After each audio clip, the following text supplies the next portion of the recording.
Aujourd'hui, on s'attaque à une notion qui est très chiante, mais qui peut faire toute la différence dans votre copie. Aujourd'hui, on parle du corps propre de Merleau-Ponty. Alors, c'est une notion qui est vraiment très compliquée. Quand j'ai lu le texte de Merleau-Ponty, j'ai vraiment beaucoup galéré parce que c'est plein de mots chiants. C'est les philosophes relous, vraiment. Du coup, je vais essayer de l'expliquer avec des termes simples, de façon assez fluide. Alors, Merleau-Ponty, en fait, quand il dit le corps propre, c'est pas le corps qui est nettoyé, le corps. Non, pas du tout. C'est le corps qui nous est propre. Parce qu'en fait, il distingue deux visions du corps. Ça rejoint à peu près le corps en philosophie, c'est un concept philosophique de toute façon. Il concerne donc le corps objectif, c'est-à-dire mon corps physique, mon corps biologique, donc le fait que je fais telle taille, tel poids, que je suis capable de telle chose physiquement, que je réponds à tel besoin physiologique. Et d'autre part, le corps propre, donc qui est subjectif, justement. C'est notre façon de percevoir le corps, la façon dans laquelle à travers laquelle nous percevons le monde et nous percevons nous-mêmes. Par exemple, je peux avoir le sentiment d'être grand alors qu'en fait je suis petit. Je peux me sentir lourd alors qu'en fait je suis léger.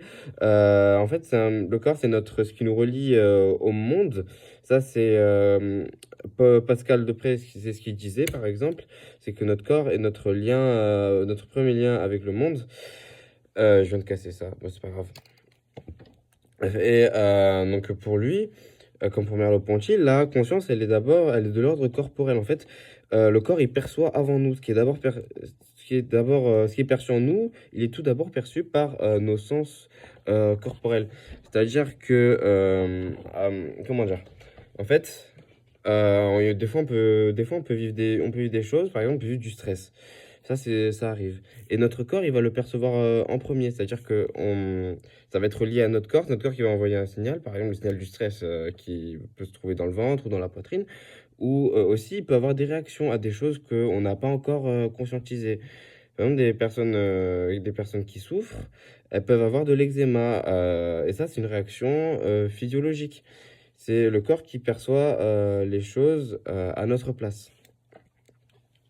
Et donc, en fait, comme il disait Searle, c'est un autre philosophe, un peu chiant. Le corps, c'est le centre d'où partent toutes les directions. C'est que toutes nos pensées, toutes nos réactions, tout ce qu'on va faire, bah, elle part du corps, justement, elle part de la perception du corps. Je vais marcher dehors, je vais marcher dans l'herbe, je vais avoir une idée, je vais avoir un sentiment de bien-être. Ça vient de là, ça vient de mon corps. Ça vient du contact de la peau, de ma peau avec l'herbe, avec le soleil, et ainsi de suite. Et ça régit nos émotions, selon Merleau-Ponty. On parle en fait de phénoménologie de la perception. Voilà.